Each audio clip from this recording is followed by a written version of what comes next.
한 주 동안의 취재 뒷이야기나 주요 사안 짚어보는 취재 수첩 시간입니다. 오늘도 부산경찰청 출입하고 있는 황보람 기자와 이야기 나눠보겠습니다. 어서 오십시오. 네, 첫 소식은 정말 시민들의 발이 꽁꽁 묶였던 일이었습니다. 시내 파업 관련 소식인데 부산과 창원 시내버스가 지난 28일 그제였습니다. 이 파업에 돌입하면서 시민들의 불편이 컸는데 다행히 파업은 중단이 됐다고요. 네, 그렇습니다. 그동안 우려했던 버스 노조의 파업이 현실화되면서 시민들의 불편이 이어졌습니다. 우선 부산의 경우 노사의 임금 협상이 결렬된 뒤 지난 28일 새벽부터 총파업에 들어갔습니다. 지난 2012년 이후 13년 만의 파업으로 역시나 시민들의 출근길 불편이 컸습니다. 새벽 첫 차부터 시작해 147개 노선, 2,500여 대의 버스가 운행을 멈추면서 시민들 발이 묶여버렸습니다. 버스 파업을 미리 알지 못했던 시민들은 하염없이 버스를 기다리곤 했고 도시철도로 사람들이 몰리면서 혼잡이 빚어졌습니다.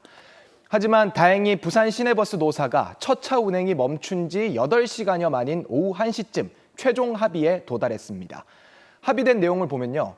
그동안 노사가 이견을 보여왔던 성과 상여금과 학예 휴가비 등은 없애기로 하고 이걸 통상 임금에 포함하는 방향으로 임금 체계를 개편하기로 했습니다. 임금 체계가 바뀌며 기사들의 총 임금은 10% 정도 올라가게 됐습니다. 정년은 만 63세에서 64세로 1년 늘었는데요. 시내버스 노사 간 상여금 관련 분쟁이 해결된 건 부산이 첫 사례입니다. 결국 반나절 만에 대승적인 합의에 도달하며 시민들의 불편은 다행히 사라지게 됐는데 이 합의 과정에서 부산시가 제 역할을 못했다는 비판도 나왔습니다. 합의된 안이 이미 파업 전날 저녁 노동위원회가 제시한 조정안이었기 때문인데요. 합의에 보다 적극적으로 나섰다면 파업으로까지 이어지지 않았어도 된다는 얘기이기도 합니다. 박형준 부산시장도 이번 파업 사태가 벌어진 것에 대해 시민들에게 사과한다며 입장문을 냈고 또 버스 준공영제 전반에 대한 재점검에도 나서겠다고 밝혔습니다. 부산과 달리 창원은 아직 버스 노사의 협상이 완전히 끝나지 않았습니다. 임금 인상과 상여금 등에 대한 노사 간의 입장차가 여전히 큰 상황이라 앞으로 협상이 어떻게 진행될지 주목할 필요가 있겠습니다. 네, 다음 소식으로 넘어가 보죠. 부산시 교육청에서 올해만 이 횡령으로 10억 원 이상의 피해가 발생을 했는데요. 정말 황당하면서도 화가 나지 않을 수 없는 일인데 이쯤 되면 이 시스템 자체에 문제가 있는 건 아닌가요? 네, 올해에만 2번이나 부산시 교육청 산하에서 공금 횡령 사건이 발생하면서 말씀하신 대로 피해 금액이 최소 10억 원을 넘어선 것으로 확인됐습니다.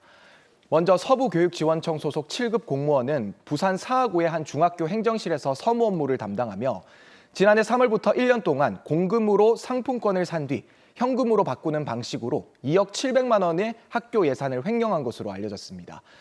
이 횡령 사실은 학교 행정실장이 내부 문서를 검토하는 과정에서 드러났고 시교육청은 감사를 진행한 뒤 이 직원을 경찰에 고발했습니다.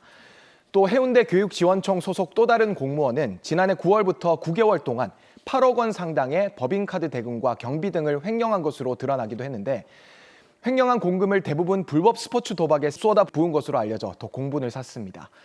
두 건의 횡령 사건 모두 직원들이 예산을 빼돌리는 동안 사실상 감시 기능은 작동하지 않았는데요.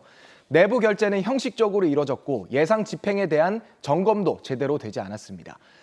피해 금액도 상당한 데다 부산시 교육청이 대표적인 성과로 청렴도 전국 1위를 내세웠던 만큼 논란도 커지고 있습니다. 시 교육청은 이번 사건이 교육행정의 신뢰를 심각하게 훼손한 일이라며 내부 예산 시스템을 전면 재점검하겠다는 입장입니다. 네, 마지막 소식 짚어보겠습니다. 제21대 대통령 선거 사전투표가 진행되고 있는데요. 선거와 관련해 각종 사건, 사고도 잇따르고 있습니다.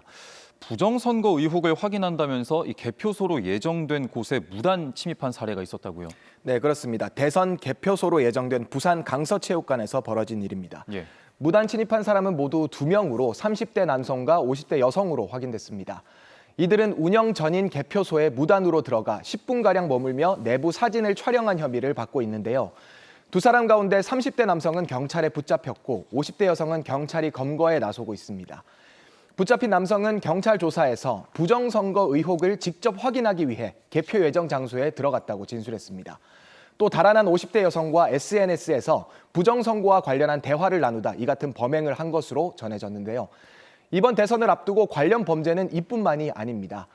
앞서 부산의 한 교회에서는 공식 선거운동이 시작된 뒤 기도회와 예배 시간에 특정 후보의 지지와 반대에 관한 영상을 상영해 담임 목사 등 4명이 고발되는 일도 있었습니다. 이 교회 담임 목사 A씨는 지난 4월 부산시 교육감 재선거 때도 이번처럼 교회 신도들을 대상으로 선거운동을 하다 경찰에 고발되기도 했습니다. 선거 관련 범죄가 계속 발생하며 경찰과 소방당국도 긴장감이 맴돌고 있습니다. 일단 부산경찰청은 사전투표가 진행되는 오늘까지 경찰 비상단계 가운데 2번째에 해당하는 체제로 경계를 강화했고 본투표 때는 최고 단계인 가포 비상근무를 발령할 예정입니다. 또 투개표소에는 경찰 3,100여 명을 배치해 비상대기 체제를 구축합니다. 부산 소방재난본부도 대선 최종 개표가 끝날 때까지 화재와 안전관리를 위해서 소방관 1,400여 명을 동원해 기동순찰에 나서겠다는 방침입니다. 나라의 수장인 대통령을 뽑는 어느 때보다 중요한 시기인 만큼 당국의 긴장감도 높아질 수밖에 없겠죠.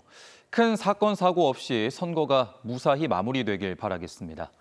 네, 오늘 소식은 여기까지 듣겠습니다. 지금까지 황보람 기자와 함께했습니다.